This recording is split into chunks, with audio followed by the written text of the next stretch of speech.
Olá, queridos! Estamos aqui novamente. Vamos dar continuidade aos estudos que estávamos fazendo dentro da Declaração de Nashville sobre sexualidade bíblica. Essa é uma declaração dentro da área de sexualidade cristã evangélica e onde nós estamos vendo artigo por artigo sobre o que Deus pensa, o que a palavra ficou clara para nós dentro dos aspectos da sexualidade.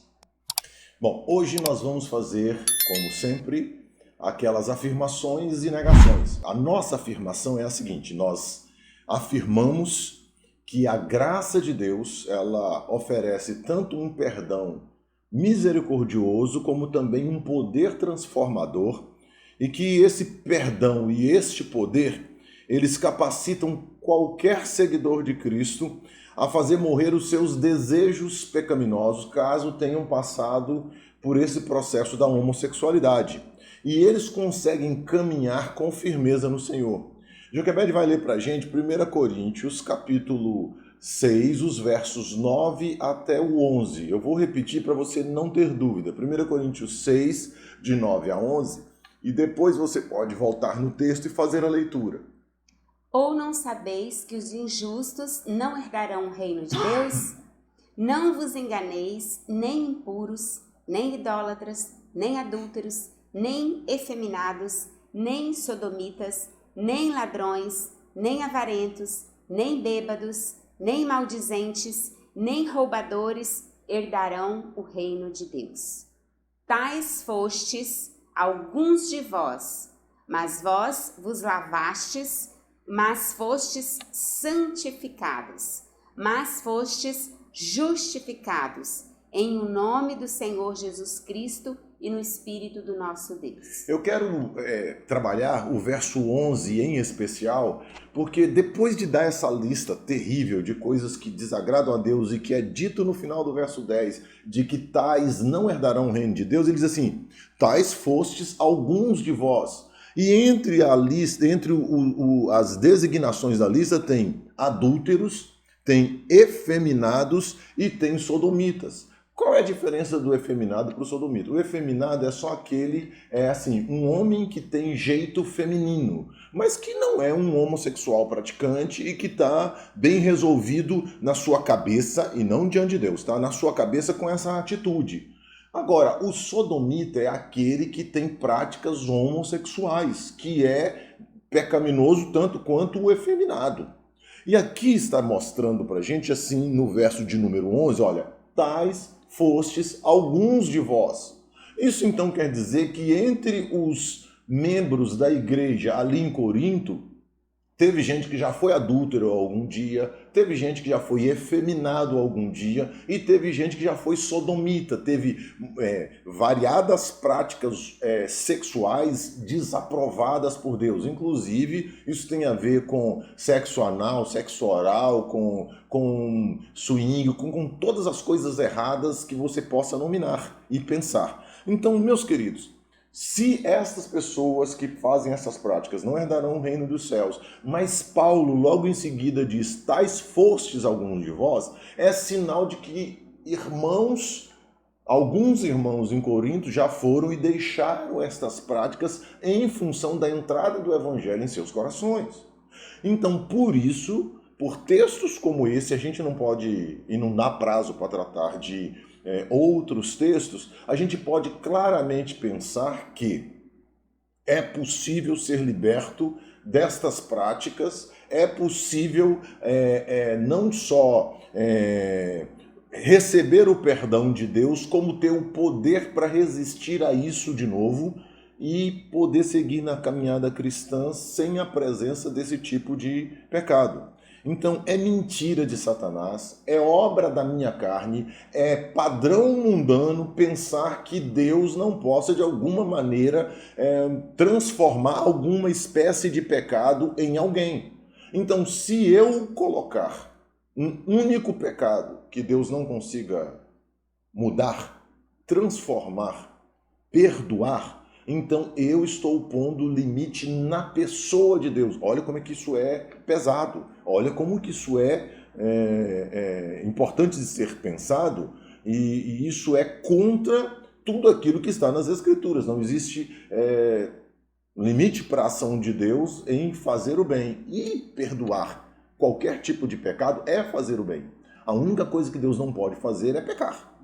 Deus não pode mentir, mas Ele pode perdoar qualquer espécie de pecado. E é interessante também, Rubem, nós observarmos nesse texto, né, que o Senhor Deus, Ele deixou, através de Paulo, designado aqui vários tipos de pecado, né? Uhum. Ser dominado pela bebida, falar mal da vida dos outros, roubar. Está no mesmo nível. São pecados, e os pecados da área sexual. Então, às vezes, irmãos, nós é que colocamos um peso maior, né? Pecadinho, pecadão. Mas diante do Senhor não existe isso. E assim como eu, você que está nos ouvindo, precisa ter uma luta diária consigo mesmo, com a sua carne, com seus pensamentos, com seus desejos, na questão da pureza sexual, nós também temos que lutar para dominar a nossa língua, para não falar mal do irmão. Para não gastar o nosso dinheiro de forma errada, Exatamente. Nos endividando. Para não sermos levados pelos prazeres da bebida, para não querer ter um ganho ilícito, que seria um roubo. Então, são pecados. Só que essa declaração de Nashville, nesse artigo 12, está chamando a nossa atenção para isso, né? Que em Cristo Jesus nós podemos conseguir atingir a liberdade de qualquer um desses pecados. E o mundo, Rubem, ele está dizendo o seguinte hoje, né?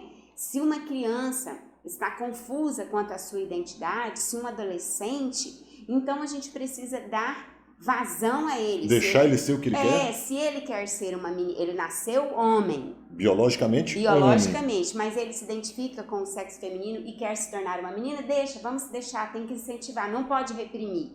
Então o mundo fala isso. Agora, se uma criança pequenininha ou um adolescente pega uma arma e quer matar outra pessoa, você vai incentivar? Não, ele sente muito esse desejo, vamos deixar ele expressar. Não, a lei do mundo e a consciência que existe em cada um diz que não. É loucura isso, né? Loucura. O menino pode atirar que ninguém vai fazer nada mais. Agora, atirar ele não pode. Não pode. Mas ser um homossexual ele pode. Mas mutilar o próprio corpo, tirar um órgão, colocar outro órgão, fazer um monte de terapias e transformações.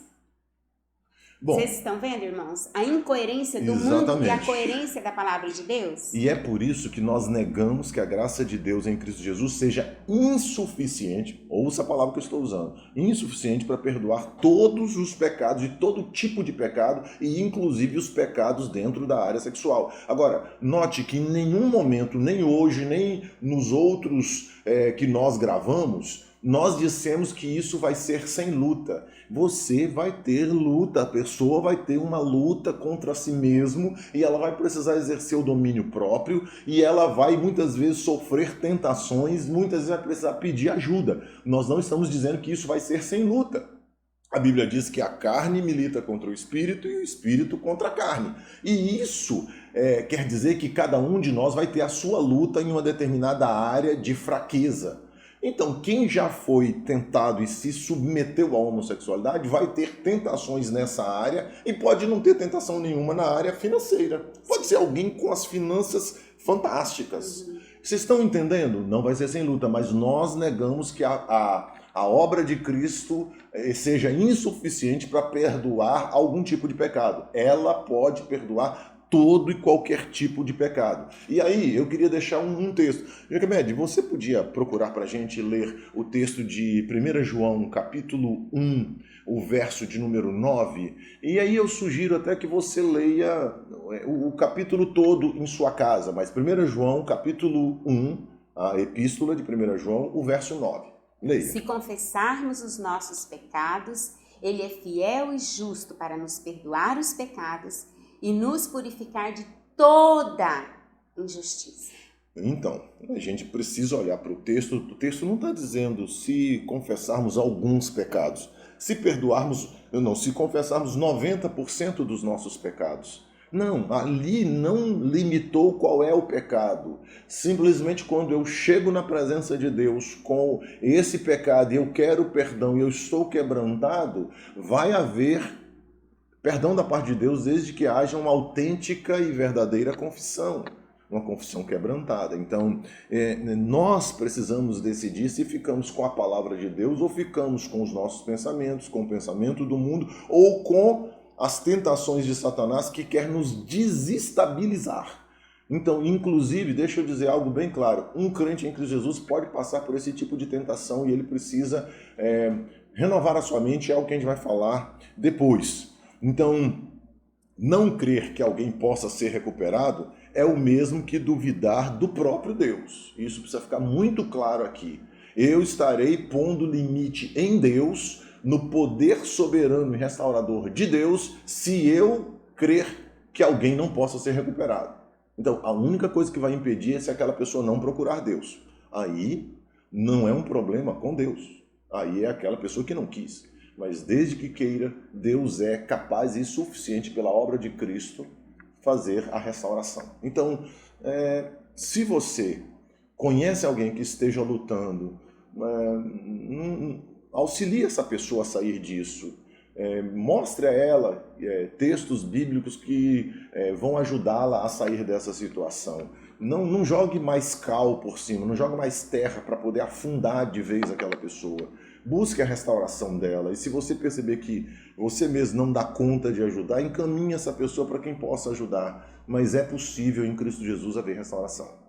Amém, queridos. Amém. E nós louvamos ao Senhor pela sua vida, porque você tem tirado esse tempo para estar ouvindo esse vídeo, assistindo, meditando sobre as questões espirituais dentro da área de sexualidade. Então, que o Senhor te abençoe, que abençoe a sua família, que você converse com seus filhos sobre esse assunto. Nós, como igreja, como povo de Deus, temos a palavra dele como nossa regra de fé e prática. Não nos deixemos ser levados pela enxurrada que o mundo está levando com os seus pensamentos, ideologias e filosofias.